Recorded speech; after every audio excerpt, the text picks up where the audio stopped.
¿Se ve, jóvenes? Sí, doctor, se puede ver.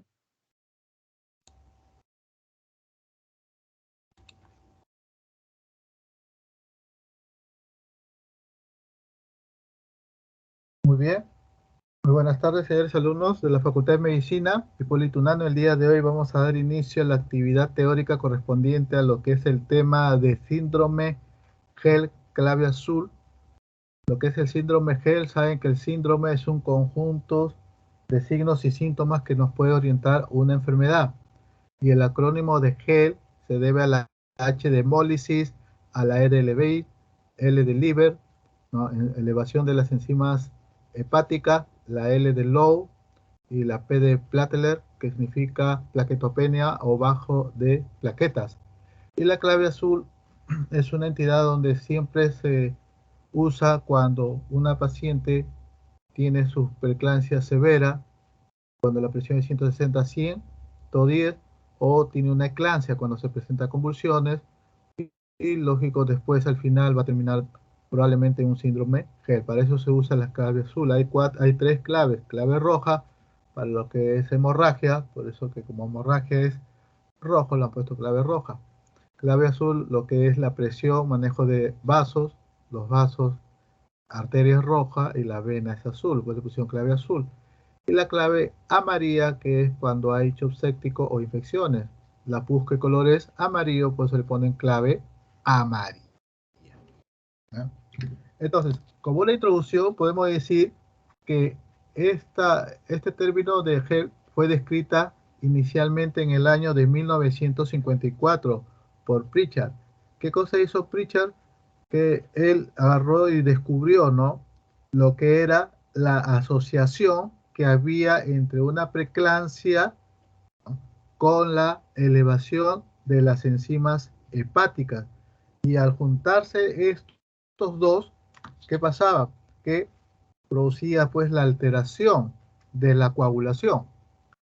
Pero en 1982, Weste lo reconoce ya o lo acuña con la denominación de Gel, ¿no? Hemólisis, elevate, liver, ¿no?, elevación de las enzimas hepáticas, low, bajo, platelet, plaquetas o plaquetopenia. Pero Greer y colaboradores, ¿no?, definieron, como les digo, la unión entre lo que es la preeclampsia y de lo que es la elevación de las enzimas hepáticas, que había una alteración de la coagulación. Y entonces, ¿qué pasaba? Que a nivel del vaso había una coagulación, por eso se le denominó coagulación intravascular diseminada, ¿no?, con el acrónimo de CID. Y esto, como les digo, era en relación a lo que es la preeclampsia. ¿Y qué decía McKenna y colaboradores? Que una preeclampsia mal diagnosticada nos daba lo que es este síndrome Gel y su consecuencia de lo que es la alteración de la coagulación con un C y D. Entonces, como pequeña introducción, los objetivos de este tema es que ustedes jóvenes comprendan el significado del acrónimo Gel, ¿ya? Luego, que identifique bien los signos y síntomas, por eso que le llaman síndrome Gel, conjunto de signos y síntomas que es característico para el diagnóstico mencionado. Y si tú tienes un buen diagnóstico y si estás en un establecimiento de baja complejidad o de poca capacidad resolutiva, tienes que inmediatamente reconocer el síndrome Gel con los síntomas y signos y derivarlo, ¿no?, a un hospital de mayor complejidad. Por eso acá se pone como que ustedes diagnostican precozmente y pronto hacen la referencia. Otro de los objetivos son las pruebas diagnósticas que se deben de realizar a las pacientes cada que se evalúa. Y si la paciente tiene riesgo, por ejemplo, que haya tenido una preeclampsia anterior en su gestación o alguien de la familia haya tenido también una preeclampsia, hay que hacerle las pruebas diagnósticas correspondiente. Las intervenciones de las cuales actúa el profesional aquí ya tiene que ser un equipo multidisciplinario, por eso que se le ha puesto acá lo que es el equipo profesional, en la cual pues están los tetras, la enfermera, ¿no? Sobre todo en enfermería, que es la encargada de recibir a la paciente y tomarle las funciones vitales. De las funciones vitales podemos ver lo que es la presión arterial. Tenemos que hacer la toma a toda gestante su presión arterial. Entonces, como les iba diciendo, el nombre de gel proviene de los acrónimos o siglas en inglés, ¿ya? La H de hemólisis, como le dije, L, elevate liver enzimas, elevación de las enzimas hepáticas, y LP, low platelets, que es lo que es bajo de plaquetas o plaquetopenias. Esta plaquetopenia fue atribuido por el científico Louis Weinstein. Y acá tenemos lo que es la traducción en español. Hemólisis, elevación de las enzimas hepáticas y plaquetopenia. Cambia el pronóstico si uno de los dos hace binomio. Por ejemplo, si uno detecta destrucción de los glóbulos rojos, que es la hemólisis, y elevación de las plaquetas, el pronóstico de este síndrome GEL en la gestación puede cambiar el pronóstico. Cuando hablamos de pronóstico, vemos cómo la paciente, ¿no?, con el tiempo, qué problemas más va a desarrollar. Entonces, para eso existen los controles, ¿ya? Y revise los resultados. Un simple resultado de lo que es en sangre, podemos determinar si estamos o no frente a una probable patología como es el síndrome GEL. La epidemiología para esta patología es que casi ya el 70% se manifiesta antes de terminar el embarazo o en la etapa de anteparto, mira, 70%, perdón. Y el 30% se diagnostica en la etapa de puerperio o la etapa postparto, sobre todo los 2 primeros días o las primeras 48 horas de producido el parto, tanto vaginal o cesárea. Y de estos embarazos afecta entre el 0,5 y 0,9% de todos los embarazos, y de esto hasta un 10 al 20% inician con preeclampsia grave o preeclampsia severa.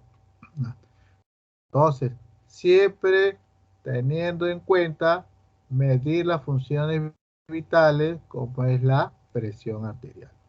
Su pico máximo para esta patología se da entre 27 y 37 semanas de gestación, ¿no? Casi en el tercer trimestre.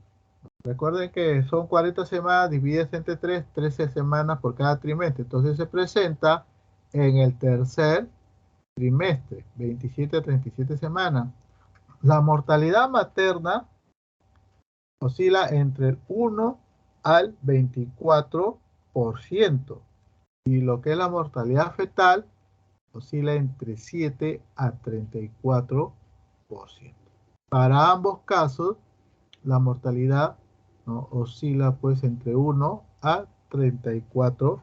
Entonces tenemos que estar bien atentos a lo que uno va a evaluar a las pacientes. La etiología, como se sabe que la enfermedad hipertensiva aguda del embarazo no se conoce la causa fundamental.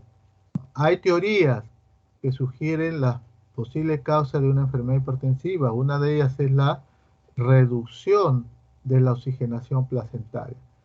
Recuerde que cuando empieza la gestación, la placenta va a invadir el endometrio. Y al invadir el endometrio, ¿qué va a producir los vasos cuando se van a invadir? Va a producir una dilatación.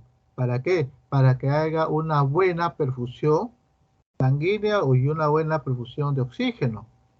Pero cuando se trata de una enfermedad hipertensiva, en vez de que estos vasos sigan dilatados al momento de que se adhieren al endometrio, ¿qué hace? Hace lo opuesto, hace una vasoconstricción. Se reduce la luz del vaso, en este caso de la arteria, y al reducir la luz va a producir poca reducción, ¿no?, del oxígeno, o sea, poco entrada de oxígeno a nivel placentario para el feto. Por eso que se desarrolla lo que es la enfermedad hipertensiva. Recuerden que las presiones arteriales, cuando una persona es hipertenso, es porque los vasos se producen una vasoconstricción. En el adulto es porque a veces hay placa ateromatosa de componente de colesterol, ¿no? Entonces eso hace que disminuya el lumen del vaso. Pero acá en la gestación no se sabe por qué es la causa, ¿no?, de que se produce esa vasoconstricción. Debería ser vasodilatación, pero no se sabe cuál es el mecanismo que se produce esa vasoconstricción. Entonces la teoría que se acerca más es esta reducción de la oxigenación placentaria de la madre al feto, con lo que conlleva a que se produzca esta patología, hablando de enfermedad hipertensiva aguda del embarazo, que es entre preeclampsia leve, cuando la presión es 140/90, y preeclampsia severa, cuando la presión es 160/110. No existe preeclampsia moderada, solamente hay dos: preeclampsia leve y preeclampsia severa. Y como le digo, la mayoría de estas patologías se diagnostican entre la semana 27 y 37 de gestación. Semana de gestación. Ahora, ¿cómo es la fisiopatología del síndrome GEL? Cuando ya se produce un daño endotelial, ¿qué es el endotelio? Es la capa interna del vaso de la arteria. Cuando hay un daño en la capa interna de la arteria, que es el endotelio, que va a producir un vasoespasmo o vasoconstricción. Y cuando hay eso, ¿qué es lo que pasa? Se activa lo que es la agregación plaquetaria. Y esta agregación plaquetaria se da mediante dos mecanismos en cuanto al vaso. Que la plaqueta se produce una adhesión. ¿Qué cosa es una adhesión? Se pega en la superficie vascular del endotelio. O sea, ahí se pega. Y al producirse ese pegamiento, ¿qué va a producir? Lesión. Por eso va a producir daño en la parte del endotelio. Entonces, ¿qué pasa? Si hay una agregación, hay un componente de adhesión de las plaquetas. ¿Qué va a producir las plaquetas? Va a disminuir, va a producir lo que es la plaquetopenia. Luego, cuando se disminuye esta plaquetopenia, ¿no?, por la activación plaquetaria, al final, cuyo resultado, ¿qué va a producir? Va a producir una especie de armazón, o como un escudo. Y al producirse como una especie de armazón y un escudo, que va a ocasionar que el fibrinógeno, ¿no?, comience a formar, ¿qué cosa? Coágulos, ¿no? Coágulos, y luego, ¿no?, se forman lo que son el trombo. Eso es lo que hace lo que es la agregación plaquetaria, producir la plaquetopenia, y se va a activar lo que es la cascada de coagulación. Pero ahora, ¿qué cosa es la plaqueta? Usted sabe que las plaquetas son fragmentos de células que se encuentran en la médula ósea. ¿Esto qué va a producir? Cuando hay una lesión en cualquier parte del organismo, ¿qué va a producir? Va a producir la coagulación, porque si no tuviera la plaqueta, la persona sufre una lesión de pérdida de continuidad. Si hablamos de la piel o en otro órgano, comienza pues a sangrar, y si no hay plaquetas, ¿por qué? Porque esta plaqueta hace que cierre, se coagule la zona donde está saliendo y no se produzca el sangrado masivo, frena el sangrado. Eso es lo que hace la plaqueta. Entonces, cuando hace esto, se activa lo que es la cascada de coagulación. ¿Y qué cosa es la cascada de coagulación? Es la presencia en la cual estas plaquetas van a formar lo que es la fibrina, ¿no? Esta fibrina es la que forma lo que es la coagulación. Entonces la coagulación, ¿qué cosa es? Está representada ¿por qué? Por la fibrina. ¿Y qué cosa es la fibrina? Es una proteína que va a participar en la formación de coágulos en la sangre, en cualquier lugar del cuerpo donde se produzca la hemorragia, ¿ya? Entonces, cuando se producen estos coágulos, la actividad de la plaqueta es esa función, de producir coágulos. Pero si esto sigue evidenciándose, la plaqueta, a pesar que hace su esfuerzo, no logra, se va a formar lo que es la coagulación intravascular diseminada. ¿Ya? Entonces, la formación de malla de fibrina, como les digo, se debe a lo que es la coagulación. Ahora, de aquí van a ocurrir dos procesos. Uno, que las plaquetas se van a atrapar. Al atraparse la plaqueta, ¿qué va a producir? También destrucción de los glóbulos rojos. Entonces, se atrapa la plaqueta, ¿qué pasa con ellos? Disminuye, se vuelve una plaquetopenia. El otro, si no vamos al lío, va a haber una congestión hepática. En la congestión hepática va a ocurrir dos cosas. Como hay sangrado masivo y a veces la plaqueta no se da abasto para coagular, se va a producir lo que es el hematoma subcapsular.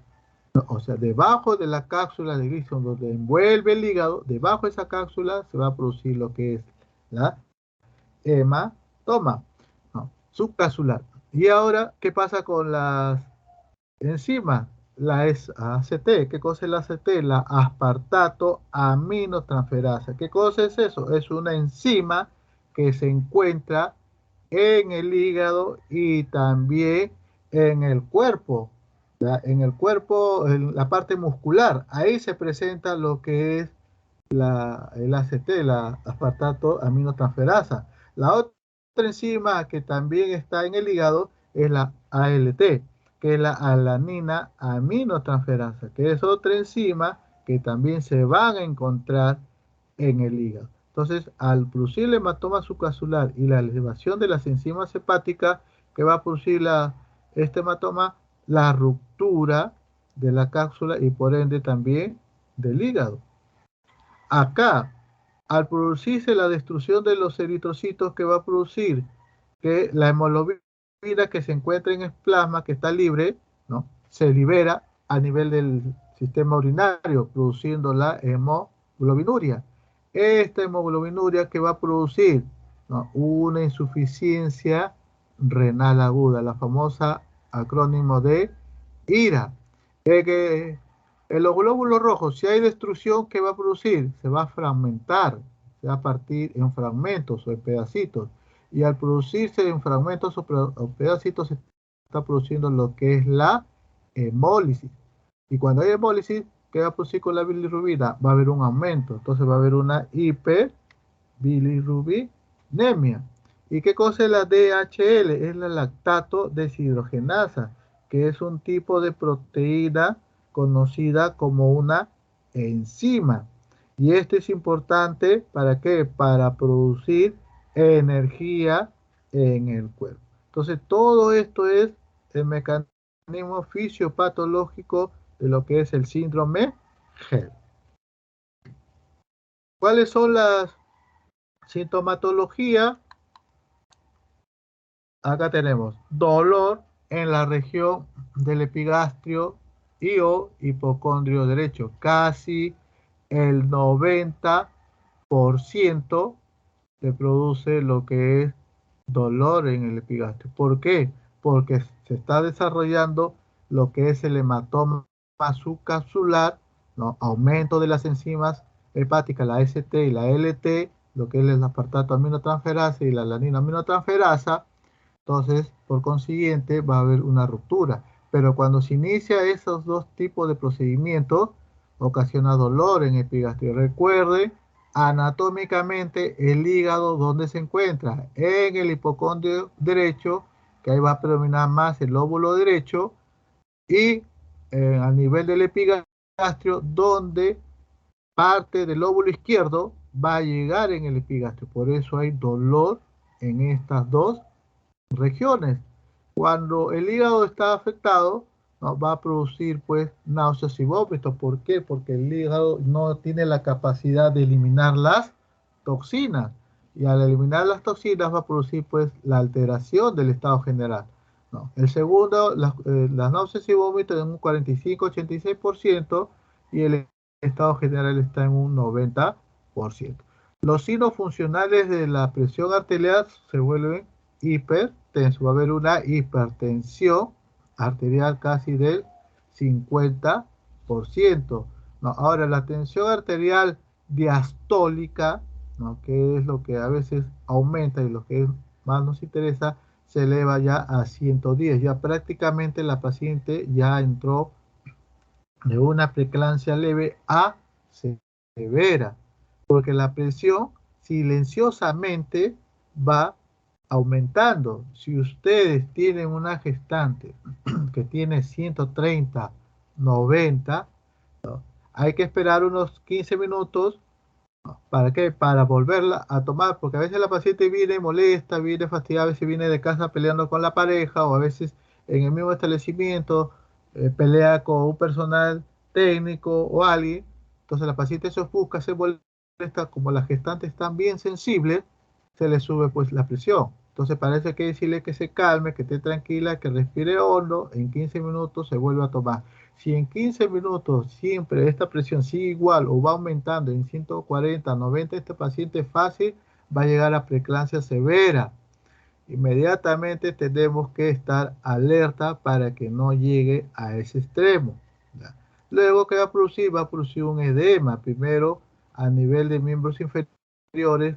Cuando el edema empieza desde la región del tobillo, ¿no? Y luego va ascendiendo hacia la parte de la pierna y va por encima de la rodilla, prácticamente este paciente ya se está complicando porque hay un edema y retención, retención de líquidos. Y al haber retención de líquidos, ¿qué va a producir las proteínas? No va a haber una buena absorción, baja la proteína y ¿dónde se elimina la proteína? Por la orina. Entonces va a haber una proteinuria, que al momento de que uno colecciona la orina en 24 horas, la proteína va a estar por encima de 300 miligramos, ¿no? Y cuando es leve y cuando es severa, 500.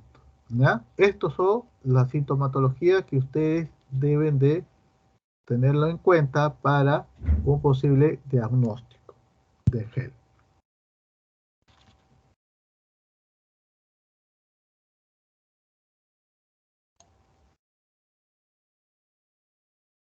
Criterios diagnósticos. Acá tenemos, por ejemplo, si estamos frente a un hemólisis, o sea, frente a una destrucción de los glóbulos rojos o del hematíes, se hace un frotis periférico y en el frotis periférico vamos a encontrar hematíes anormales, por ejemplo, hematíes o eritrocitos fragmentados, ¿no? Que se puede encontrar como crenocitos y esquizotizos. Entonces, los crenocitos, ¿qué son? Son aquellos que se presentan, ¿no? El eritrocito como una forma ondulante, ¿no? Sus bordes son irregulares y se presenta en las anemias hemolíticas. Los esquistocitos, ¿qué son? Son hematíes, ¿no? Fragmentados y que aparecen también dentro de la patología de lo que es la anemia hemolítica. Esto es lo que ocasiona la hemólisis, ¿no? Destrucción del glóbulo rojo o eritrocito o hematíes.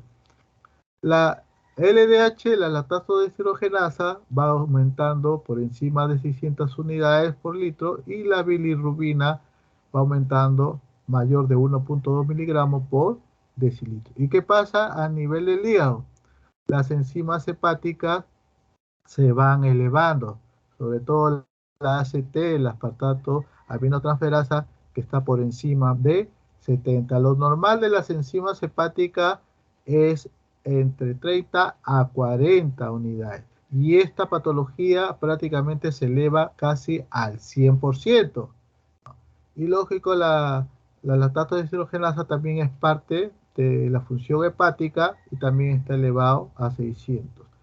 Acá miren el recuento de la plaquetopenia. Normalmente la plaqueta, su valor normal es de 150.000 a 350.000 milímetros cúbicos. Pero cuando ya comienza a bajar por debajo de 100.000, es un criterio diagnóstico que estamos frente a una paciente que está desarrollando síndrome GERD. Y aquí miren, tenemos, ¿no? Miren los eritrocitos fragmentados. Miren acá tenemos aquí, y acá una especie de crenocito. Estos son en el frutis un eritrocito fragmentado, ¿no? En cuanto a una anatomía patológica, pues en el riñón, como va a producir una hemoglobinuria, va a producir una insuficiencia renal aguda, se debe a que hay una lesión del endotelio o de los vasos a nivel del glomérulo. Por eso va a haber una endoteliosis glomerular. Liosis o lisis endotelial, o sea, destrucción del endotelio, ¿no? Donde se encuentra el glomérulo. En el hígado, al haber el hematoma, va a haber necrosis en dicha zona porque no va a haber una buena oxigenación. Entonces va a haber necrosis por hemorragia alrededor de la región de la vena porta, pues le llaman necrosis hemorrágica periportal. En el cerebro va a producir edema, hiperemia y anemia focal, ¿no? Y lógico, la hemorragia. En la placenta va a haber una disminución o va a haber una atrofia del sincitrio trofoblasto, ¿no? Va a haber una calcificación e infartos, ¿no? De la placenta, y por consecuencia puede haber también un DPP, desprendimiento prematuro de placenta. Esta es lo que es la parte patológica, anatomía patológica, lo que puede desarrollar el síndrome GERD. Ahora, hay dos teorías, una de que es el Mississippi y el otro es el Tennessee completo. El Mississippi más que todo se basa en lo que es el estudio de plaquetopenia o trombopenia, ¿no? Cuando estamos frente a la clase 1 es porque la plaqueta está por debajo de 50.000. Cuando es la clase 2, la plaqueta está por encima de 50.000 y menos de 100.000. Cuando es clase 3, que la plaqueta está por encima de 100.000 y por debajo de 1.500. 1.500 es el valor normal hasta 150.000 a 350.000 es lo que es normal la plaqueta. Entonces, clase 3, repito, mayor de 100.000, menos de 150.000. Clase 2, mayor de 50.000, menos de 100.000. Y clase 1, menor de 50.000. En el TENES completo, solamente aquí hacen el estudio de la clase 3, ¿no? Que solamente proyectan que sea menor de 100.000, ¿no? Menor de 100.000. Si una paciente tiene su plaqueta menor de 100.000, ya con el criterio de TENES, quiere decir que esta paciente me está desarrollando GERD.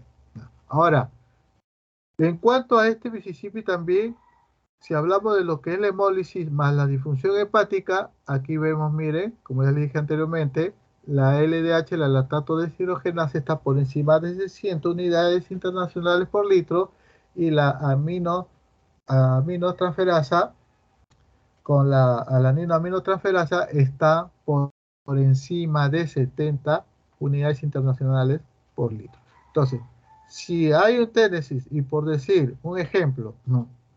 Que si de los tres podemos tener uno o dos criterios, un ejemplo, que la plaqueta esté menos de 100.000, que esté en 90.000, la LDH que esté en 600, mayor de 600, pero las enzimas hepáticas están todavía en 40, basta que haya uno o dos alteraciones de esto, sería un TENES incompleto, ¿ya? Entonces, para términos prácticos, nosotros más usamos la de Mississippi, lo que es la plaquetopenia o la trombocitopenia o trombopenia, como quieran llamarlo. Ahora, como toda entidad, siempre va a haber diagnóstico diferencial, ¿no? Tanto un cuadro médico y un cuadro quirúrgico nos puede confundir con el síndrome GERD. Uno de ellos, un cuadro médico, que podría ser el hígado graso, ¿no? ¿Qué cosa es un hígado graso? Es que este hígado está con acumulación de grasa. El otro cuadro médico es el síndrome hemolítico urémico. ¿Qué cosa es eso? Es una afección grave que se va a presentar cuando los pequeños vasos que se encuentran en esta zona, ¿no? A nivel de los riñones, van a ser dañados. Al dañarse el vaso a nivel del riñón, esto lo va a alterar, lo va a inflamar, ¿no? Y que va a provocar que en esa zona del riñón se va a producir los coágulos en el vaso sanguíneo. Entonces te va a ocasionar pues un síndrome hemolítico ureico, ¿no? Hemolítico por hemólisis. En la otra entidad que es la púrpura trombocitopénica. Recuerden que el gel te da trombocitopenia. Acá también esta enfermedad de la púrpura trombocitopénica. Esta enfermedad es un trastorno, ¿no? Autoinmune, ¿no? Que produce lo que es hemorragia, ¿no? Y esto es que está dañado el sistema inmunitario. O sea, el mismo sistema inmunitario de la persona, ¿no? Destruye las plaquetas. Por eso que es un trastorno autoinmune. Y lo que es la úlcera péptica se va a producir sangrado. Hay sangrado porque la úlcera péptica que va a producir daños a nivel de la mucosa del estómago, y si eso va avanzando va a llegar a la capa muscular donde se van a encontrar los vasos, se va a ulcerar el estómago y te va a producir también sangrado, y eso ocasiona pues como si fuera un síndrome GEL. La hiperemesis gestacional, ¿por qué? Por las náuseas y vómitos. Recuerden que la hiperemesis gestacional se debe a que la beta-HCG junto con la progesterona va a llegar a un pico máximo entre las 14 y 18 semanas. Entonces, durante esas semanas, ¿no? Que va evolucionando la paciente, va a haber náuseas y vómitos por la acción de las hormonas de la gestación. Entonces, eso puede confundir con un cuadro de GEL por un problema hepático. Por eso que está relacionada a una hiperemesis gestacional. Recuerde que la hiperemesis gestacional son vómitos incoercibles que no tolera la vía oral, a diferencia de lo que es la emesis. La emesis, hay náuseas, hay escaso vómito, pero tolera la vía oral. En cambio, la hiperemesis, come la paciente, inmediatamente lo bota todo, no puede tolerar nada y la paciente comienza a deshidratarse y luego comienza a desnutrirse. Entonces, lo que tenemos que hacer en este cuadro de hiperemesis es hospitalizarlo y hacerle un reposo gástrico de 48 horas. ¿Qué significa reposo gástrico? Que la paciente tiene que estar en NPO. ¿Qué significa NPO? Nada por vía oral. Otro de las patologías que se puede desarrollar es la hepatitis.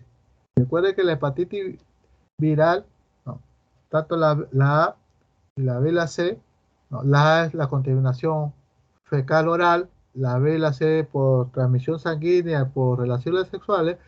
La hepatitis, hay daño en el hígado, ¿por qué? Porque las enzimas hepáticas se elevan, pero eso es por la acción viral. En el gel se eleva porque hay un trastorno dentro de la cascada de coagulación y lo que es la hemólisis, produciendo pues que estas enzimas hepáticas se eleven. Otra entidad es la enfermedad de las vesículas. Recuerde, cuando un paciente está con problema vesicular, a veces puede que haya un cálculo enclavado o un cálculo que obstruye, no pasa la bilis, el paciente comienza a ponerse histérico por el aumento de la del aumento de la bilirrubina, produciendo la hiperbilirrubinemia. Entonces también es otro cuadro que nos puede confundir. La apendicitis, ¿no? Es un cuadro en la cual, pues, cuadro quirúrgico, en la cual el paciente no tiene ganas de comer, su apetito está disminuido, hay leucocitosis, entonces no, hay problema también de lo que es la hemoglobina puede incluso descender. Otro de los cuadros es la litiasis renal o los cálculos renal. Cuando hay cálculo renal que te produce, que el glomérulo te produce una inflamación, produciendo la glomérulo nefritis. Y lo que es la encefalopatía hepática. ¿Qué cosa es la encefalopatía hepática? Es la pérdida de la función del cerebro. ¿Qué cosa quiere traducir? De que el hígado, como le dije anteriormente, ya no es capaz de disminuir las toxinas en la sangre. Entonces, cuando no hay disminución de las toxinas, no elimina las toxinas, no va a haber un trastorno, ¿no?, cerebral, producto del hígado, porque no hay buena eliminación. Por eso produce lo que es la encefalopatía, ¿no? O sea, pérdida de la función cerebral. El tratamiento farmacológico para este tipo dependiendo de la edad gestacional. Si la paciente es una gestación pretérmino, ¿qué quiere decir pretérmino? Que está antes de las 36 semanas, por ejemplo, una paciente que tenga 28 o 32 semanas, tenemos que dar corticoides, ¿no? ¿Por qué tenemos que dar corticoides? Porque a esa edad gestacional los pulmones del feto no están maduros, ¿no? Entonces, hay poco surfactante. ¿Qué cosa es el surfactante? Es aquella sustancia que va a tapizar lo que es los alvéolos. ¿Para qué? Para que cuando ya el feto salga y comience a inspirar, los alvéolos se expanden. Si no hay esos surfactantes, no, respira y esos alvéolos se rompen. Y los alvéolos son como bolsitas. Y se van rompiendo las paredes, los alvéolos que están ahí unidos y se va a formar pues lo que es una bula. ¿Qué es una bula? Es la ruptura de los alvéolos. Entonces, ¿qué hace este corticoide? Acelera la maduración pulmonar, acelera que el proceso de surfactante tapice los alvéolos en los pretérminos. Y esto se da entre las 24 y 34 semanas, se tiene que dar corticoides, porque es hasta las 34 donde ya se debe haber maduración pulmonar. Y tenemos dos medicamentos. La dexametasona, la dexametasona viene en ampollas de 4 miligramos, pero en la dosis que tenemos que dar para maduración pulmonar se da 6 miligramos, ampolla y media, cada 12 horas por 4 dosis. El otro corticoide que podemos también dar es la betametasona. La betametasona viene de 4 miligramos. Se da 3 ampollas juntas cada 24 durante 2 dosis. Quiere decir que si yo hoy día, que es las 4, será, pues no sé qué hora será, le pongo las 3 ampollas de betametasona de 4, mañana a la misma hora de hoy, que es a las 4 de la tarde, le doy la segunda dosis. Cualquiera de los dos va a producir lo que es la maduración pulmonar. Pero si tiene una paciente que tiene 36 o 37, ya no tiene sentido madurar el pulmón. Con 35 o 36 ya no tiene sentido que madure el pulmón porque es hasta las 34 semanas donde el feto ya tiene madurez pulmonar. Ahora, si por decir estamos con la preeclampsia, inmediatamente ve eso eclampsia, ¿no?, ¿qué tengo que dar como medida profiláctica? El sulfato de magnesio. El sulfato de magnesio es un anticonvulsivante, no es para tratar la presión, ¿ya? Es un anticonvulsivante, ¿no? ¿Qué cosa? ¿Cuál es el mecanismo de acción del sulfato de magnesio? El que va a reducir la cantidad de la acetilcolina que se encuentra liberando ¿en dónde? En la unión del músculo y de la neurona, en la unión neuronal, no, mioneuronal. Ahí donde se va a encontrar la acetilcolina. Entonces, ¿qué hace el sulfato de magnesio? Lo reduce, porque si no le echamos esa acetilcolina, llega a la unión mioneuronal y se produce lo que es la contracciones. En cambio, con este sulfato reduce la cantidad y al reducir ya no va a haber contracciones. ¿Qué va a producir el sulfato de magnesio? Va a producir lo que es la depresión de la transmisión de la acetilcolina a la unión mioneural. ¿Y cómo se da esto?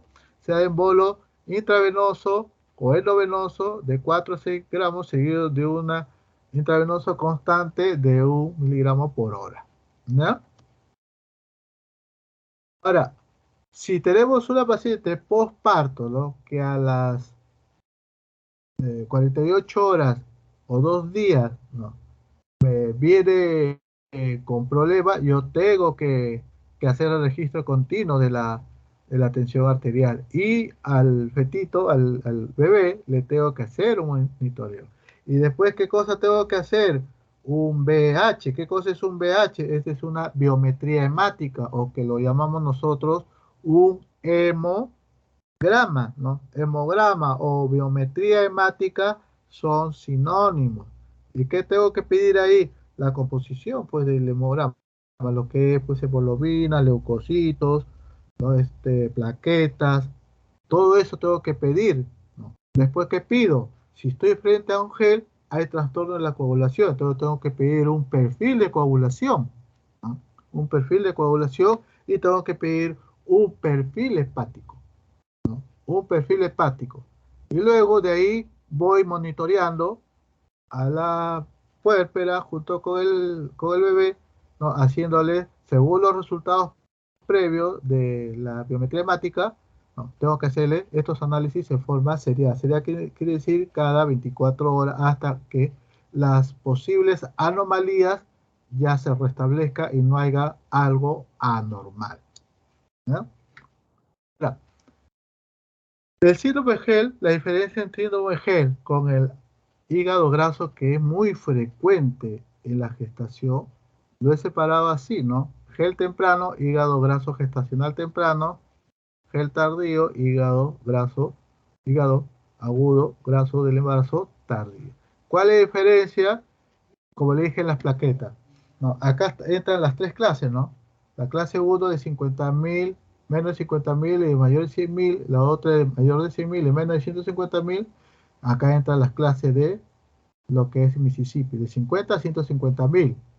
¿No? La LDH, si es temprano, esto va a ir aumentando de 600 y puede llegar a 1.400 unidades internacionales de la lactato deshidrogenasa.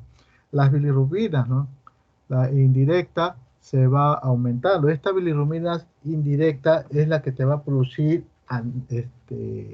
hemólisis, mientras que la directa, como está ligado a enzimas, ¿no? Entonces, ¿esto qué te va a producir? Daño hepático. Acá lo que es el PT, ¿qué cosa es el PT? Es el tiempo de trombina. ¿Y qué cosa evalúa este perfil de coagulación? El tiempo de trombina va a producir o va a evaluar lo que es el proceso hemostático. ¿Qué significa hemostático? La detención de la hemorragia, ¿no? ¿Y esto se debe a la acción de quién? ¿No? Que se activa el fibrinógeno para convertirse en fibrina. Y recuerden que la fibrina, ya les he dicho, son proteínas que van a ayudar al proceso de coagulación. En un hígado graso, me faltó el PTT. ¿Qué cosa es el PTT? Es el tiempo parcial de tromboplastina. ¿Y qué cosa es? Esto nos va a medir lo que es el tiempo en que va a demorar, o el tiempo en que va a tardar que la sangre se coagule. Este es el tiempo parcial de protrombina o tromboplastina, y el otro es el tiempo de trombina. Y la glucosa acá en el síndrome de Gel está normal. En el hígado graso, ¿qué pasa acá?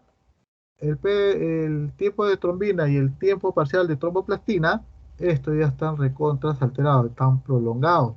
Las plaquetas en el hígado graso no bajan de 100.000, siempre va a estar por encima de 100.000, mientras que en el gel logra bajar hasta 50.000. Esa es una diferencia.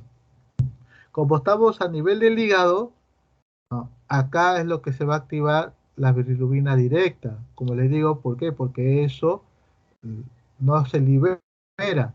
¿Y qué va a producir cuando hay aumento? Daño hepático. Mientras que en gel, por lo que se va a producir la hemólisis, las bilirrubinas indirectas son lo que ocasiona este tipo de patología, produciendo lo que es la hemólisis, ¿no? Mientras que en el gel tardío, ya prácticamente ya es una patología muy avanzada. Miren, la plaqueta ya está por debajo de 50.000. Puede llegar la paciente a tener cerca de 40.000, 30.000, y ahí tenemos que ponernos bien en auto, porque tenemos que hacer, pues, transfusiones de plaquetas, ¿no? Entonces es también un poco delicado. La lactato deshidrogenasa, mire, por encima de 1.400, mientras que el tiempo de trombina y el tiempo parcial de tromboplastina, ¿no?, están aumentados. Ya la bilirrubina indirecta está bien elevado. En el hígado graso, ¿no? Aquí la plaquetopenia solamente va a llegar, ¿no?, por debajo de 100.000, pero no baja de 50.000. ¿No? Igual que en el hígado graso gestacional temprano, el tiempo de trombina y el tiempo parcial de tromboplastina van a seguir muy prolongados. Y ahí, en ese momento, cuando el hígado ya no está funcionando, que va a producir la glucosa y el electrolito, que es el sodio, va a comenzar a disminuir. ¿Ya? Entonces, son entidades que debemos diferenciar de un gel con el hígado graso, que a veces se confunden muchas veces. En el manejo de factores de riesgo de movilidad materna significativa, tenemos que ver bien el laboratorio, ¿no? Y esto nos puede predecir la morbilidad materna. Cuando las plaquetas están medio de 50.000, ¿no? Acá ya estamos en un gel tardío, la LDH en 1400, mire la ACT o la aspartato aminotransferasa, mira, mayor de 150, prácticamente se quintuplica de lo que es el valor normal o cuadruplica entre 30 a 40, que la aminotransferasa o alanina aminotransferasa aquí está en mayor de 100. El ácido úrico comienza pues a aumentar 7.8 y el CDPK, que es la creatinfosfoquinasa, está por encima de 200. Esta creatinfosfoquinasa tiene que verse a nivel del corazón. Cuando tenemos una CDPK con componente MB, MB significa, le ponen la MB por miocardio, porque esto ataca a nivel del corazón. Pero en cambio este es libre, que está en todo el torrente sanguíneo, esto llega a mayor de 200. Y la creatinina de 0.8, que es lo normal, de 0.8 comienza a subir a 1.2 miligramos. En cuanto a la clínica, siempre hay el dolor a nivel del hipogastrio, hay náuseas, vómitos, ya aquí prácticamente ya no hay preeclampsia severa, ya hay una eclampsia, ¿no? Que es la eclampsia cuando ya se presentan las convulsiones tónicas crónicas, debido a que a una hipertensión severa o una preeclampsia severa.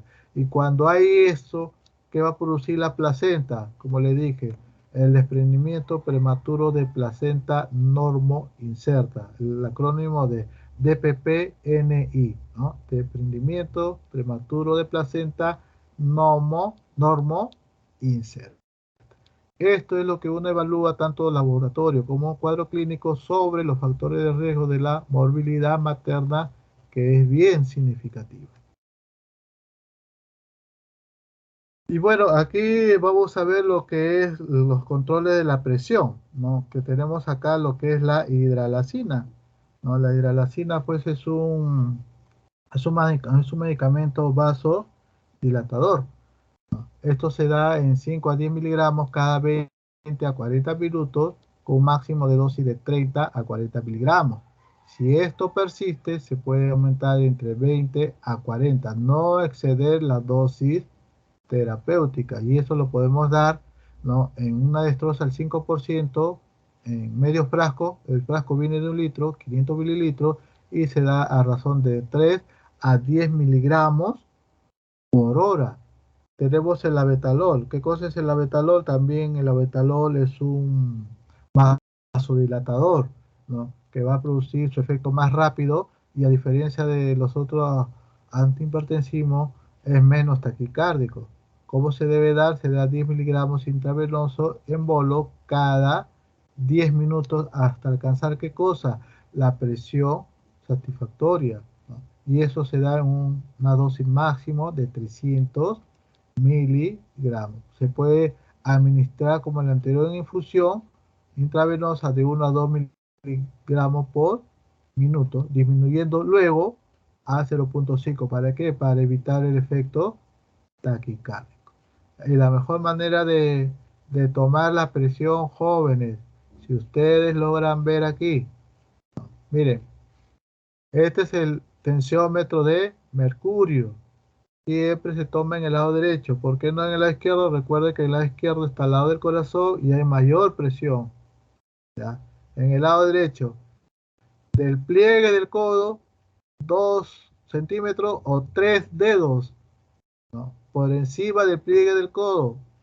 Este brazalete, el brazalete tiene 2 tubos de goma, ¿no? ¿Para qué sirve ese tubo de goma? Para que la campana del estetoscopio lo coloquemos ahí. Pero este tubo de goma, ¿dónde debe estar instalado o dónde debe estar colocado? Al costado de la arteria. ¿Qué arteria pasa por ahí en anatomía? ¿Se acuerdan? La arteria humeral o la arteria braquial. Humeral porque acompaña al húmero, braquial porque es a nivel del brazo. Entonces, por ahí pasa, ustedes hacen la palpación del pulso y entre los dos tubos de goma tiene que estar la arteria y la campanita que ustedes ven ahí, ¿no? Tiene que estar entre los dos tubos de goma y por fuera del brazalete. No puede ir por dentro, porque eso nos puede conllevar a falso positivo. ¿Qué significa falso positivo? Que nos puede dar una presión, ¿no? Falsa, porque puede decir que tiene más de 130, 140 o 150, pero lo estoy presionando con la campana, lo estoy estimulando la arteria para que se produzca más fuerza. Entonces no es conveniente poner la campana por debajo del brazalete. Se debe de colocar por fuera del brazalete y entre los dos tubos de goma. ¿Por qué entre los dos tubos de goma? Porque cuando uno hace la insuflación, el brazalete comienza a apretar el brazo. Y al apretar, va a bajar el tubo de goma con el brazalete y la arteria va a quedarse casi en la cima un poco y ahí se va a palpar con la campana y nos va a medir una presión exacta. Esa es la mejor manera de tomar la presión arterial joven, no debajo del brazalete. Luego, ¿qué usamos? Lo que vemos aquí, el nitroprusiato de sodio. ¿Y qué cosa es eso? El nitroprusiato de sodio pues es un medicamento también vasodilatador, ¿no? Debido a que esto que va a producir disminución, al ser vasodilatador, va a producir la disminución de la resistencia vascular. ¿Qué cosa es la resistencia? Cuando hay una vasoconstricción, esa resistencia vascular aumenta. ¿Por qué? Porque necesita más paso de sangre en el vaso, pero como está obstruido, aumenta la resistencia. ¿Qué hace el nitroprusiato? Disminuye esa resistencia debido a qué? A su acción vasodilatadora. Entonces la dosis que se da es 0.25 microgramos por kilo de peso por minuto. Y esto se puede ir aumentando de 0.25 miligramos por minuto cada 5 minutos. El nifedipino, o también le llaman nifedipina, ¿no? ¿Qué cosa es eso? Es un bloqueador de los canales de calcio. ¿Esto qué va a producir? Al ser bloqueador de los canales de calcio, ¿qué va a producir? Relajación del vaso sanguíneo. Se relaja. Al producir relajación, te produce pues una vasodilatación. Entonces, es un agente ideal en el posparto y sus efectos beneficiosos incluyen que controlar muy bien la presión arterial, mejora el gasto urinario, hace que las plaquetas se logren anormalizar y tiene poco o casi nada de efecto secundario y a la vez presenta una acción sinérgica. ¿Qué significa sinérgica? Que va a sumar a la acción, ¿no? Hipotensora que tiene este anticonvulsivante, el sulfato de magnesio. El sulfato de magnesio, a pesar que se produce la acción anticonvulsivante, con esta acción de nifedipino, ¿qué va a producir? Va a producir que la presión arterial comience a descender. Entonces, ese es el nifedipino, un bloqueador de canales de calcio que va a producir lo que es la relajación del vaso sanguíneo. Acá tenemos las prevenciones de convulsiones con sulfato de magnesio, régimen de Pichard, Suspart y Cibai, ¿no? Nosotros más que todo usamos, ¿no? La dosis de carga de 6 gramos intravenosa y la dosis de mantenimiento de 2 a 3 gramos hora por vía endovenosa. Pero eso se usaba antes de que el Ministerio de Salud hiciera todo lo que es estudio de caso donde habían pacientes que desarrollaban preeclampsia severa, ¿no? Y había pues muchas discrepancias. Unos usaban el Suspam, que la dosis de carga era 4 gramos intravenoso y la de mantenimiento era 1 a 2 gramos hora. Otros usaban el Prichar era de 4 gramos intravenoso más 10 gramos intramuscular. El mantenimiento 5 gramos intramuscular cada 4 horas. Imagínense ustedes colocar a la gestante 10 gramos intramuscular y después cada 6 horas 5 gramos intramuscular, pobre nalga de la paciente, ¿no? Entonces eso ya no se usa. Entonces, antiguamente usábamos esto, pero ahora, como les digo, el Ministerio de Salud hicieron un estudio de caso y hicimos una unidad clínica. ¿Qué significa unidad clínica? Que nosotros ya tenemos un instrumento de lo que nos basamos para hacer, y ese se llama clave azul, que lo vamos a ver más adelante, ¿ya? Pero como medida de estudio, los tres regímenes: Richard, Suspam y Sibay. Ahora, los niveles de magnesio, ¿no?, o de sulfato de magnesio, lo normal que tiene que ver en sangre es de 1.3 a 2.6 ya, miligramos por decilitro. Una cosa es la dosis normal y otra cosa es la dosis terapéutica. La dosis terapéutica significa que hasta este límite tenemos que tener que la paciente llegue, ¿no?, de 4 a 8. Si pasa de 8 miligramos por decilitro, ya comienzan los problemas ocasionados por el sulfato de magnesio. Entonces, nosotros tenemos que dar lo que es la dosis correspondiente y siempre hacer el control terapéutico. Si va a llegar entre 4 a 8, comenzar a disminuir la dosis. Porque si no hacemos el control y pasamos la dosis terapéutica, que es de 4 a 8, imagínense, por encima de 8 a 10, te va a producir pérdida de reflejo patelar. O sea, no va a haber reflejo. Tú le pones el martillito en la rodilla, abolido el reflejo. No hay esa patadita o ese movimiento de extensión que hace cuando uno golpea en la región patelar. Después, ¿qué va a producir? Somnolencia, pues, una encefalopatía postmedicamentosa, cuando llega el sulfato de magnesio en sangre entre 10 a 12 miligramos.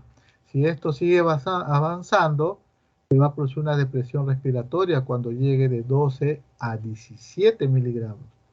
La depresión respiratoria, dificultad para respirar, no puede, se deprime, y al deprimirse, ¿qué te va a conllevar? Si esto va a seguir aumentando de 15 a 17, te va a producir lo que es parálisis. Y luego, cuando llega a una dosis de 30 a 35 miligramos, va a producirse lo que es un paro cardíaco. ¿Cuál es el antídoto para la intoxicación con sulfato de magnesio? Es el gluconato de calcio, ¿no? ¿Qué cosa es el gluconato de calcio?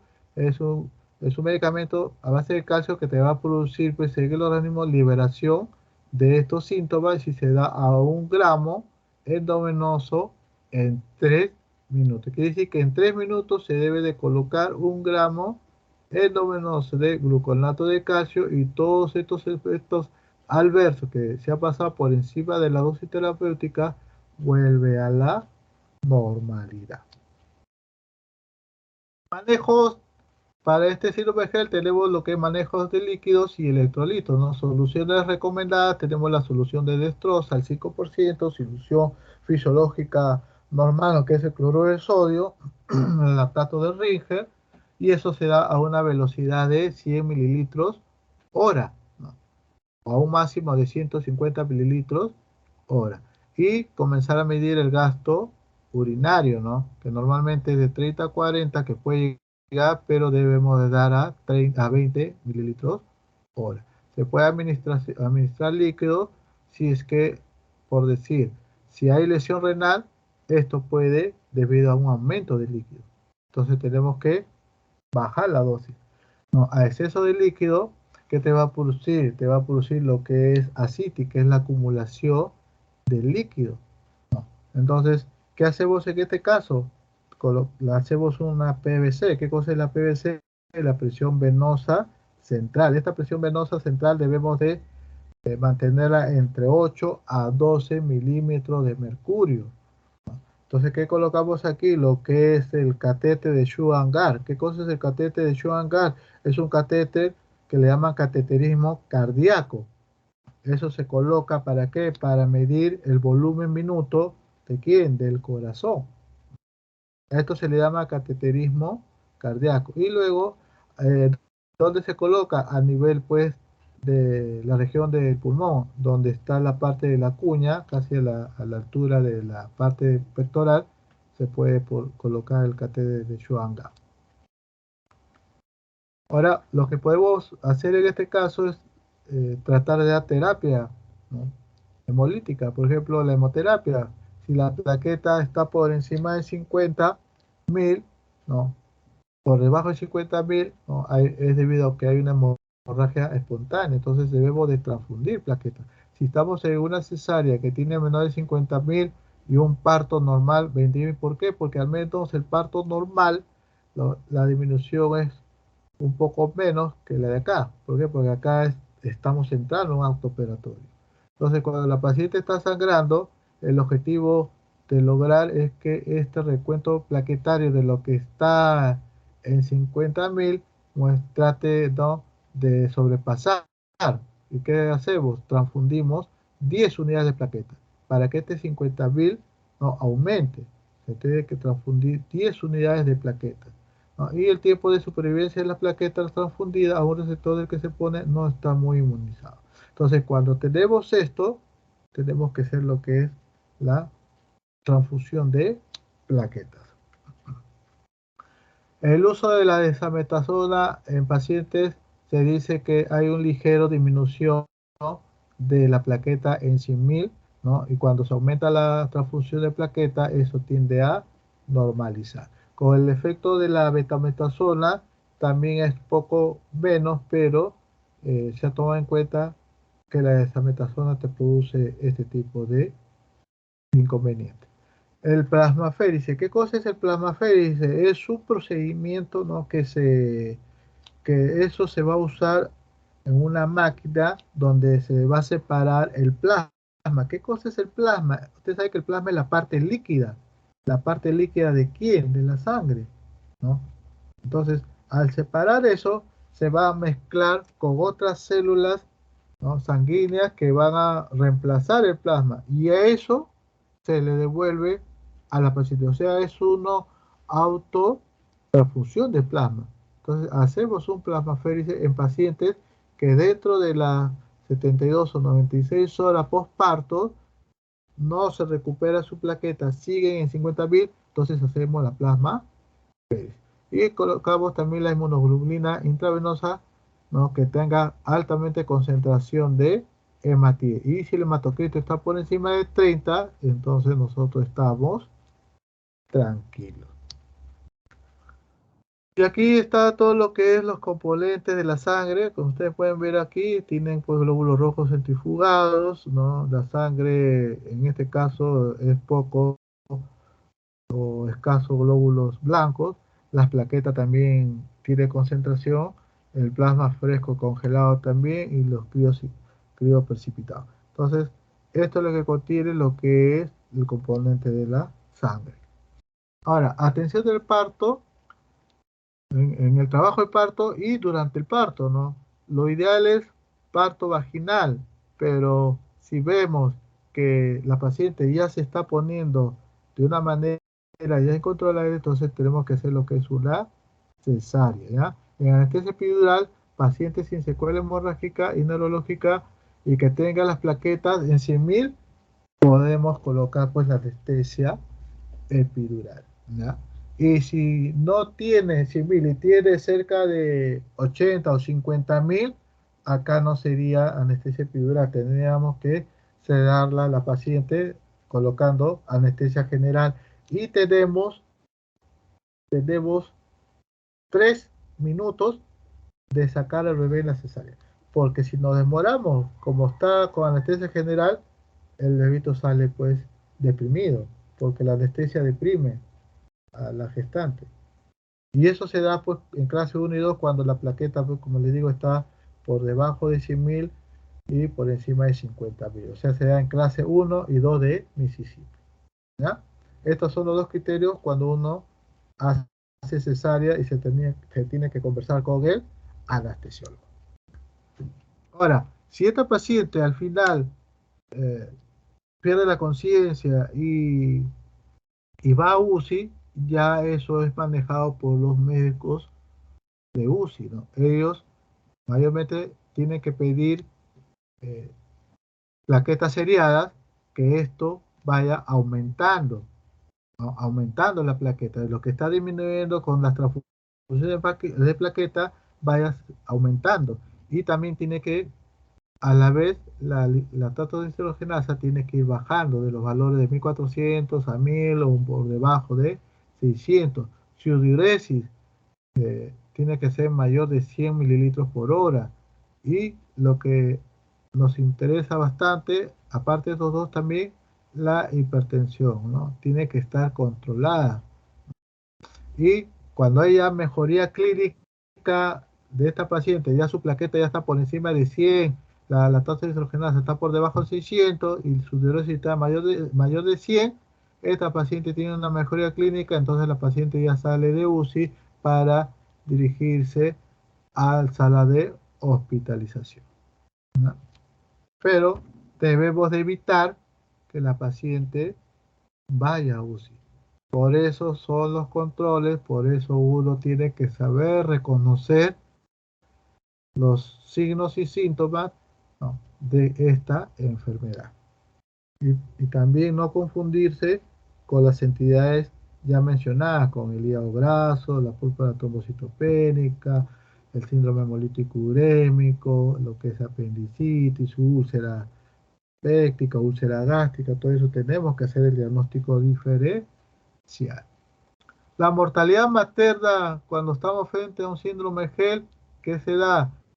Insuficiencia cardiopulmonar. Otra mortalidad nos da el síndrome GEL, la coagulopatía intravascular diseminada. ¿Qué otra mortalidad materna nos da el GEL? Cuando ya, aparte de lo que había el hematoma subcapsular, ya no ha podido resistir, se ha roto el hígado, se ha producido una ruptura hepática. También cuando hay edemas, ¿no?, a nivel del sistema nervioso, va a producir pues hemorragia intracerebral, ¿no? También puede haber choque por cesárea, a veces en pleno acto operatorio, estamos operando para sacar al bebé, y a veces llega la paciente muy tarde y se nos queda en sala de operaciones.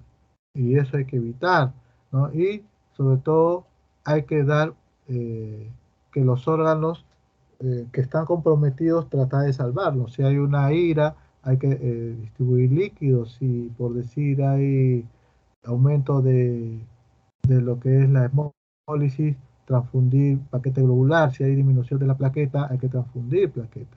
Entonces, todas estas entidades nos dan lo que es la maternidad, mortalidad materna en el cuadro de síndrome GEL. Un ratito. Ahora, las complicaciones fetales. Eso depende de la edad gestacional y de la severidad de la enfermedad. En prematuros, las complicaciones son bravas. ¿Por qué? Por lo que son prematuros y ¿qué ocasiona? Que no tiene buena maduración pulmonar. Entonces, pacientes, si los sacamos y no tenemos una maduración adecuada, aunque sea una dosis, ¿no? Si ya no nos da más y hacemos todo lo posible, con una sola dosis, de repente podemos salvar este tipo de complicaciones fetales en prematuros. El RCU, restricción de crecimiento intrauterino. ¿Por qué se da eso? Porque ya les dije, los vasos sanguíneos se produce vasoconstricción o vasoespasmo y no llega mucho fluido sanguíneo, no llega mucha perfusión, no llega mucho nutriente. Entonces comienza el útero y tanto el feto a no crecer como debería ser según los percentiles. Entonces, lo normal de crecimiento en peso es de 2.500 a 4.000. Por debajo de 2.500 estamos en el percentil menos de 10 y por encima de 4.000 gramos estamos en el percentil mayor de 90. Entonces, entre el 10 y 90 debemos de procurar que esté creciendo el feto, pero si no está, estamos en un RCU, estamos por debajo de 2.500. Entonces tenemos que tratar de que esa vasoconstricción hagámoslo con una vasodilatación colocando antihipertensivo para que puedan llegar nutrientes y esto se pueda recuperar. ¿Qué más se produce? Cuando hay una vasoconstricción, una preeclampsia y una eclampsia, ¿qué pasa? Por problemas de presión, hay un desprendimiento prematuro de placenta normo inserta, ¿no? El DPPNI, desprendimiento prematuro de placenta normo inserta. Ahora, ¿qué hacemos cuando ya estamos ya lo último de lo que es el CID de coagulación intravascular diseminada? Este ya es un trastorno hematológico adquirido por los siguientes criterios. Metabolismo acelerado, quiere decir que el factor de coagulación o el perfil de coagulación están todos alterados. Debido a la cascada de coagulación hay destrucción plaquetaria, por eso es que hay plaquetopenia. ¿Y qué hace esto? Por la activación del sistema fibrinolítico te puede ocasionar lo que es la coagulación. Hay formación de trombos que empieza primero a circular pequeños dentro del vaso sanguíneo, ¿no? Y hay demasiada actividad de la trombina, ¿no? O sea, esta trombina se vuelve incontrolable, puede dar coágulos en todos lados y puede alterar la persona o la paciente, ¿no? Este es el CID. Aquí tenemos lo que son las variables, ¿no? De 0 a 3, todo lo que es tiempo de protrombina, tromboplastina parcial, lo que son recuentos plaquetarios, la corrección de plasma, fibrinógeno, y lo que es los monómeros de fibrina. Cada uno tiene un punto. Y acá tenemos lo que es la interpretación. Si está con menos de 5 puntos, hay una sospecha de diagnóstico de CID, ¿no? Y esto se debe repetir los estudios cada 12 o 24 horas. Pero si el punto está de todo esto sumado entre 6 a 9 puntos, ahí ya estamos probablemente frente a un CID. Entonces los controles comienzan a disminuir. Tenemos que hacer seriados cada 6 horas. Pero si de esto llega a más de 10 puntos, ¿no? Quiere decir que ya estamos frente a este CID. Entonces las pruebas van a tener que ser ya muy cerca, ¿no? Que puede ser pues cada 2 o cada 3 horas, ¿no? Ahora, tratamiento para el CID, corregir primero la causa, ¿no? ¿Qué hacemos? Hay que ver cómo está el perfil de coagulación. Entonces, de una vez que tengamos esta causa, tenemos que colocar lo que es el plasma fresco congelado. ¿Qué cosa es eso? Es un componente, ¿no?, que tiene la sangre donde va a contener ¿qué? El factor de coagulación. Y este factor de coagulación, ¿qué va a producir? Coagulaciones, ¿no? ¿Y a esto qué va a producir? La reducción, ¿no?, de las hemorragias. Entonces, a esto le damos de dosis 15 miligramos por kilo de peso cada 8 o 12 horas. Y también tenemos lo que son los crioprecipitados. ¿Qué cosas son los crioprecipitados? Es un hemoderivado, ¿no? O como puedan entenderlo, es una derivación similar a un hematíe, que esto contiene lo que es abundante fibrinógeno, ¿no? Y esto nos va a ayudar a contrarrestar este CID. Entonces se da entre 1 a 2 bolsas por kilo de peso cada 8 o 12 horas. Y esto se da si encontramos el fibrinógeno por debajo de 100. Y si tenemos plaquetas disminuidas, tenemos que dar 6 unidades para esta entidad de CID, 6 unidades de plaqueta, al menos para que llegue por encima de 100.000. Y aquí vamos a tener lo que es la afectación subcapsular, como ya le hemos dicho, miren, todo esto es la cápsula de Gleason que va a revestir el hígado, y debajo de esta cápsula se va a producir lo que es el hematoma. Al producir el hematoma, esto va entrando y por consiguiente se va a producir ya la ruptura hepática, porque hay demasiado hematoma, demasiada sangre concentrada en el hígado y se rompe el hígado. Sitio más frecuente de este hematoma es en la parte superior y adelante, o sea, antero superior. Su cuadro clínico por este hematoma es el dolor en el cuadrante superior derecho. Al haber dolor en el cuadrante superior derecho, cuando uno inspira, no, hay dolor. ¿Qué pasa con el diafragma? Cuando uno expira, el pulmón se expande. ¿Y qué hace el diafragma? Desciende. Y al descender, choca y duele. Y al producir dolor, hay una insuficiencia para respirar. Entonces se da una dificultad respiratoria. Y si hay una dificultad respiratoria, la presión comienza a descender hasta llegar a un shock. Y como el hígado ya se rompió, no está haciendo su función, va a haber retención de líquidos. Y al haber retención de líquidos, se va a producir lo que es la ascitis. ¿Eh? Miren aquí, ustedes pueden ver el hematoma subcapsular. ¿Ves? Se dirige en la parte superior y anterior del hígado, en el lóbulo derecho. Miren. Y esto rompe el hígado. O lóbulo derecho, lóbulo izquierdo. Hipocondrio, epigastrio. ¿Por qué hipocondrio? Hipo debajo del condrio. ¿El condrio qué tiene? Tiene lo que es la condritis y el hueso costal, del reborde costal, de la parrilla costal. Y el epigastrio porque está encima pues del estómago, pues le llama epigastrio. Entonces, hay dolor en epigastrio y en hipocondrio derecho. O, si quiere, ¿no? Cuadrante superior derecho. Ahí tienen la imagen de un hematoma subcapsular.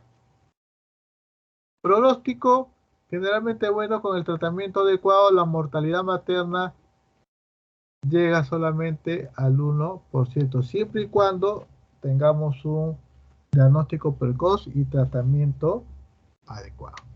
Y dependerá de las complicaciones maternas y la edad gestacional al momento de resolver la parte obstétrica, o sea, resolver el cuadro de gel en una gestante. ¿Ya? Ahora entramos a lo que es la clave azul.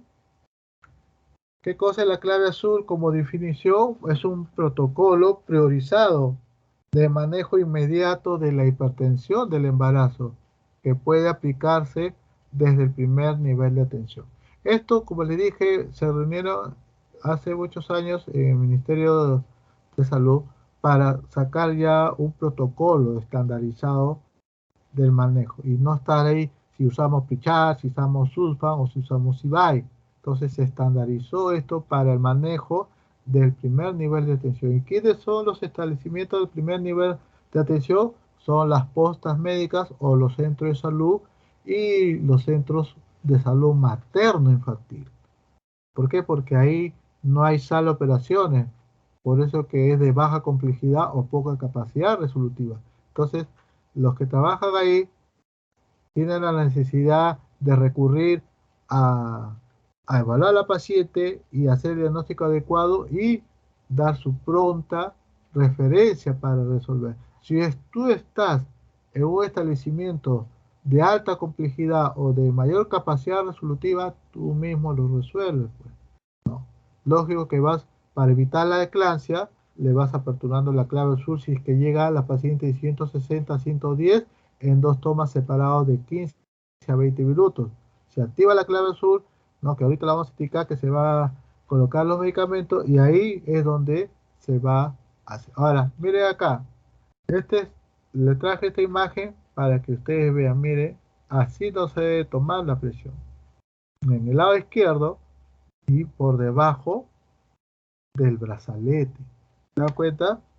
Por debajo del brazalete no puedes poner la campana porque puedes alterar, ¿no?, el resultado de la presión, ¿ya?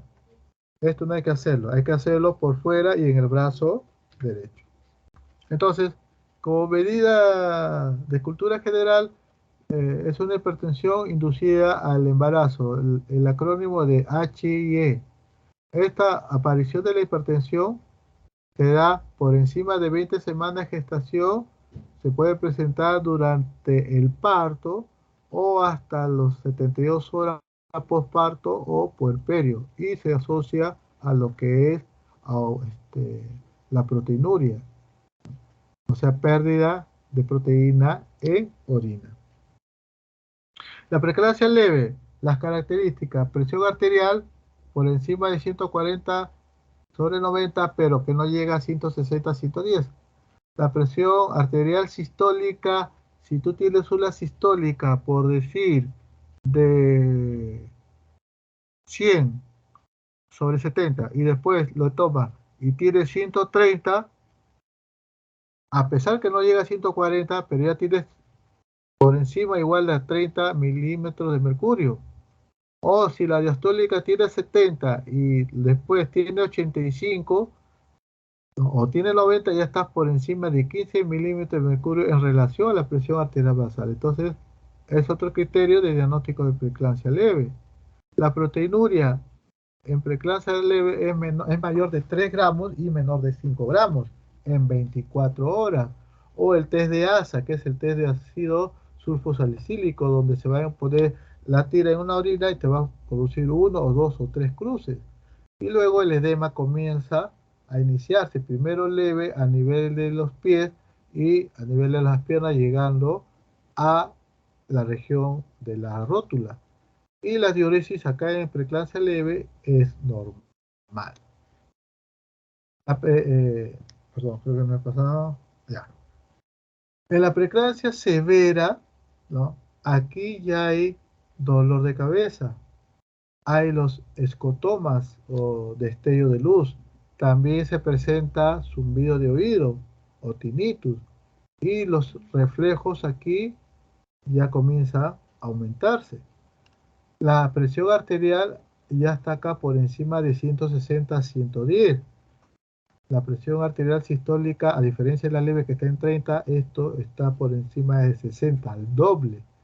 La presión arterial diastólica, de lo que era 15, está por encima de 30 en relación a la presión arterial basal. La proteinuria en severa es 5 gramos en 24 horas, o el té de ácido sulfosalicílico en 2 o 3 cruces. Ya el edema de lo que es leve, lo que está en pie, ¿no?, ya se comienza a ser moderado a severo y llega por encima de la rodilla y comienza a generalizarse. Aquí ya la diuresis no es normal, aquí va a haber una oliguria, su diuresis va a ser menor de 500 mililitros en 24 horas. Esta es la diferencia entre preeclampsia leve y preeclampsia severa. No existe preeclampsia moderada. Los criterios premonitores, lo que les estoy diciendo: cefalea, trastornos visuales, escotomas, náuseas y vómitos. Y esto, jóvenes, esto hay que saber identificar: epigastralgia o dolor en epigastrio y dolor en hipocondrio derecho. Oliguria, acúfeno o tinito, zumbido de oído, y aquí hay un aumento de los reflejos, que es la hiperreflexia. Inminencia de una eclampsia, todo lo que se ha hablado de preeclampsia severa, más signos premonitores. ¿Cuáles son los signos premonitores? Estos, ¿no? Estos son los signos premonitores, ¿no? Eclampsia, cuando ya aparecen las convulsiones tónicas clónicas generalizadas en una paciente que tiene preeclampsia severa, ¿no? Y después llega nuestro famoso síndrome GERD, que ya le hemos dicho incansablemente. Aquí al menos, ¿no?, se está llegando a eclampsia y comienza a iniciarse el síndrome GERD. Mi resigue está en 40 y puede llegar a 70 rápidamente, ¿no? ¿Okay? hay que tener mucho cuidado. Mira la plaquetopenia, no, ya está por debajo de 100. Factores predisponentes para el síndrome G. ¿Qué significa factores predisponentes? Lo que puede llegar una paciente a desarrollar GEL. Te da endolíparas maduras, ¿no? o gestante añosa, o muy jóvenes también. Preeclampsias en gestaciones anteriores, ¿no? Hipertensión o diabetes previa a la gestación, los embarazos múltiples, embarazos gemelares, la obesidad, el trastorno renal, ¿no? La nefropatía en función renal normal, los hidráneos, cuando hay líquido, aumentado el líquido amniótico, ¿no? Las hidrofetales, el síndrome antifosfolipídico, que es una enfermedad autoinmune, y de la raza negra, no se sabe por qué la razón de la raza negra, ¿no?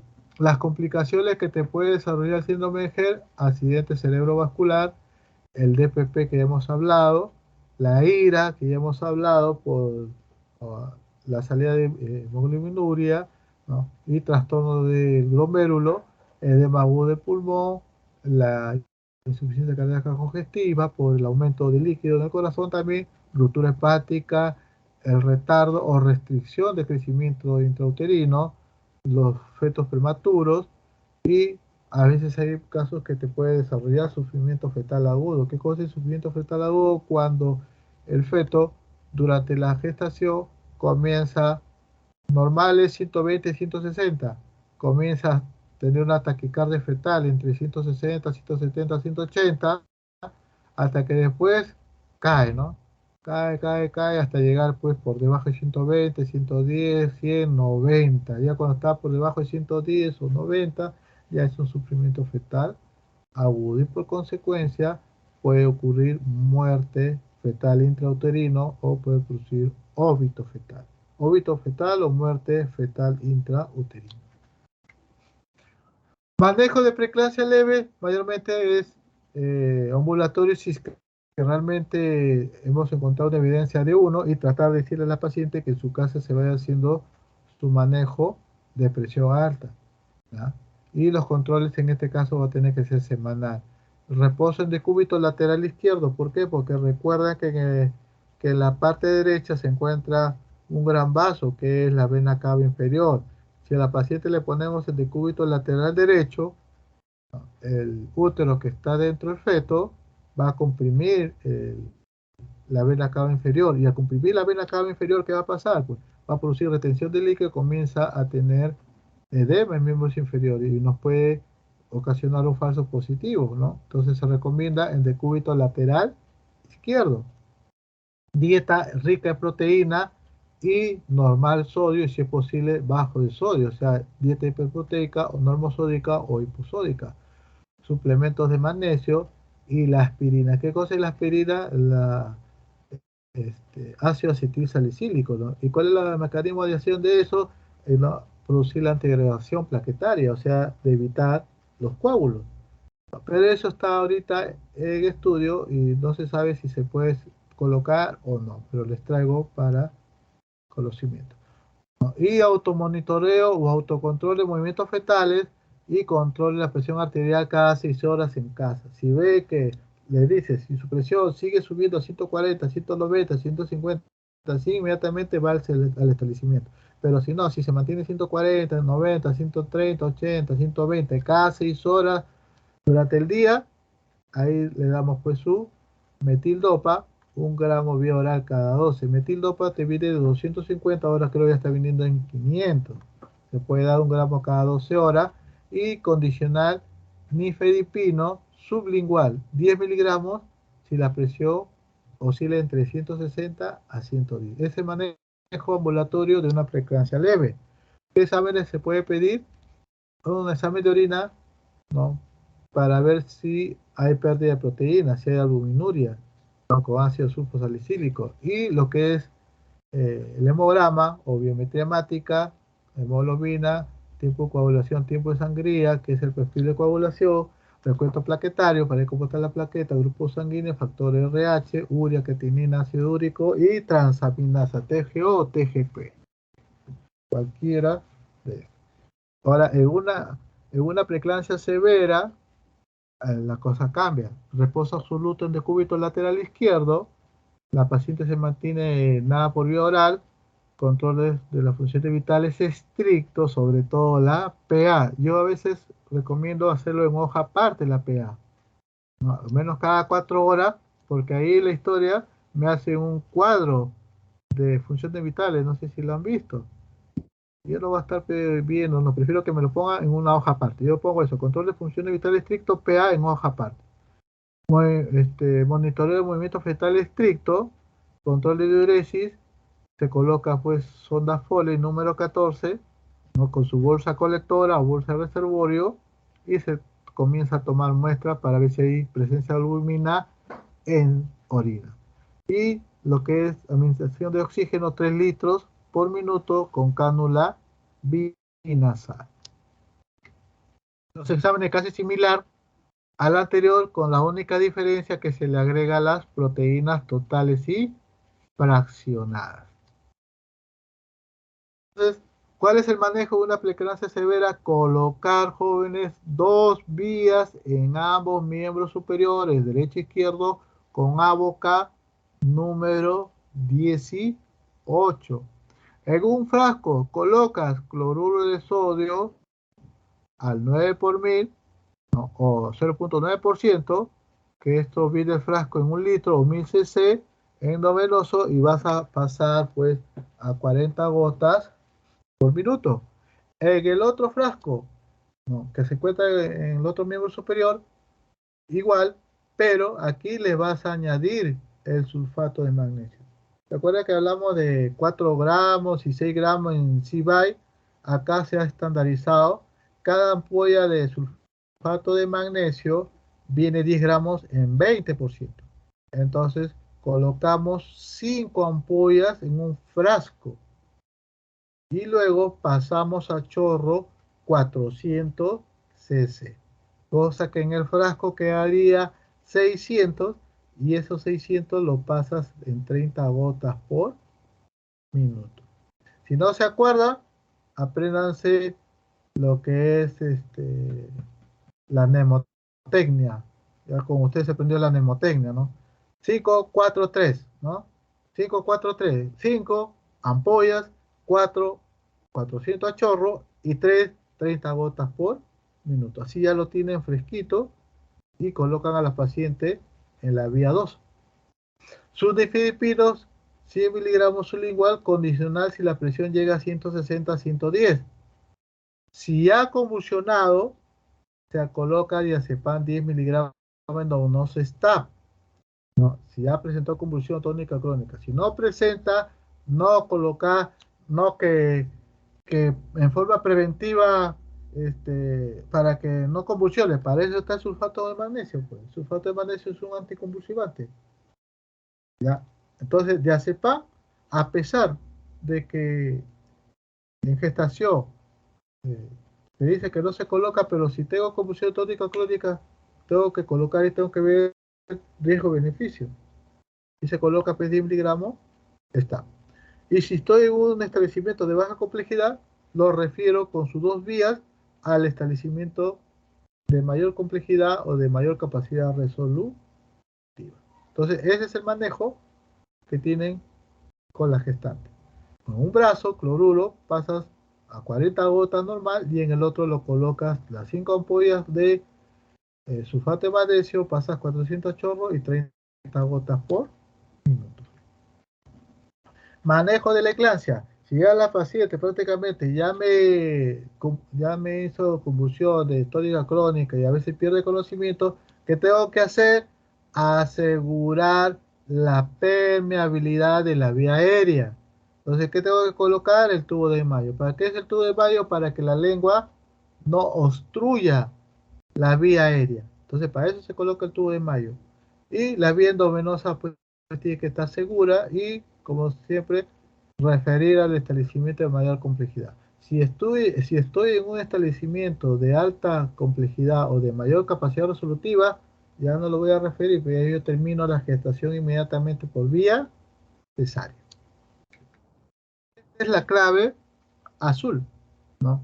¿Cómo es el manejo? Es un manejo multidisciplinario, ¿no? Acá está el vigilante, que es la persona que está en primer contacto, o a veces si no está el vigilante, el agente comunitario, después lo recibe el técnico de enfermería, después viene lo que es el médico, la obstetriz, la enfermera, laboratorio, todo eso. Aquí tenemos lo que son las instrucciones para cada uno, que esto está colocado en un flujograma, ¿no? Y acá tenemos lo que es el kit para la clave azul. Tiene que ver 2 frascos de cloruro de sodio, ¿no? Los dos para colocar una vía en cada miembro superior, derecha e izquierda. 2 equipos de venoclisis. 2 abocas número 18. Como mínimo 8 ampollas, ¿ya? 5 que colocas al frasco, te quedarían 3. Diazepam, por si acaso, se puede tener 4 ampollas. Nifedipino 10 miligramos, 3 tabletas. No. La jeringa, 4. La bombilla de aspiración, si es que el paciente comienza a tener secreciones, tubo de mayo, ¿no? Hay otros que ponen hasta baja lengua forrado, ¿no? Sonda Foley número 14, una bolsa colectora, uno también. Guantes descartables, por lo menos 2 o 3, o si quieres 5, dependiendo. Aquí está el personal que se integra, ¿no? Que es el médico. ¿Qué es el médico? El médico evalúa lo que es las funciones vitales, evalúa el estado de conciencia, ¿no? Da las indicaciones, coordina qué es lo que debe tomar la acción, ¿no? Si está en un centro de salud y no hay ginecólogo, lo hace el médico general. Si está en un materno, está el ginecólogo es el que comanda y evalúa a la paciente. Y si ve que no tiene capacidad resolutiva, lo deriva al hospital. Eso lo hace lo que es el médico ginecólogo o médico general. ¿Ella quién es? La obstetriz. Ella es la que hace el monitoreo obstétrico fetal, o sea, hace un monitoreo al bebito, que cómo está, en qué condiciones está. Ella es la que coloca la sonda Foley número 14 y apoya a la enfermera para cumplir las indicaciones médicas, ¿no? Aquí, ¿qué cosa? ¿Qué es la enfermera? La enfermera, pues, la que tiene que instalar, pues, la vía endovenosa, ¿no? Y si la paciente está ancho, es la encargada, pues, de mantener la vía aérea permeable. Si el ginecólogo le dice, coloca diazepam, que la paciente ya ha convulsionado, tiene que colocar el diazepam, tiene que administrar nifedipino y tiene que colocar en el frasco las 5 ampollas de sulfato de magnesio, pasarlo a 400 a chorro y dejarlo acá a 30 gotas por minuto, ¿ya? Y si la paciente necesita oxígeno, colocar oxígeno con vía de cánula binasal entre 3 a 5 litros por minuto, ¿ya? Y ella, ¿quién es? Ella es la personal técnico de enfermería. Ella es la encargada, si por decir, se toma la presión y hay 160, 110, ella tiene que dar la voz de alerta y decir clave azul, y tiene que traer la clave azul y otros materiales. Tiene que traer, si hay el balón de oxígeno para dar oxigenoterapia a la paciente, ¿ya? Tiene que estar listo el equipo de paro o el equipo de resucitador, ¿no? Y luego tiene que llamar, pues, al médico ginecólogo o médico general si es que está ahí, ¿no? Esos son los que tienen que formar el equipo de clave azul. Y lógico que acá no le he puesto, pero está lo que es el personal de laboratorio. El personal de laboratorio es que toma la muestra. Pueden pedirle, si es que está en un establecimiento de mayor complejidad, es la que pide pues lo que hemos hablado, ¿no? Hemograma, hemoglobina, hematocrito, perfil de coagulación, perfil hepático, de grupo sanguíneo, examen de orina y sobre todo la que es proteinuria 24 horas. Es el laboratorio el que tiene que eh, tratar de auxiliar y hacer los análisis correspondientes. Muy bien, jóvenes, un mensaje para ustedes. El éxito en la vida no se mide por lo que logras, sino por los obstáculos que superas. Muchas gracias. No sé si tiene alguna pregunta. ¿Pregunta?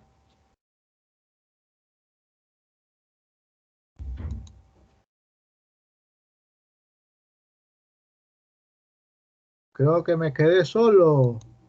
No, doctor, estamos aquí. Sí Ah, estamos. ya. ¿Preguntas?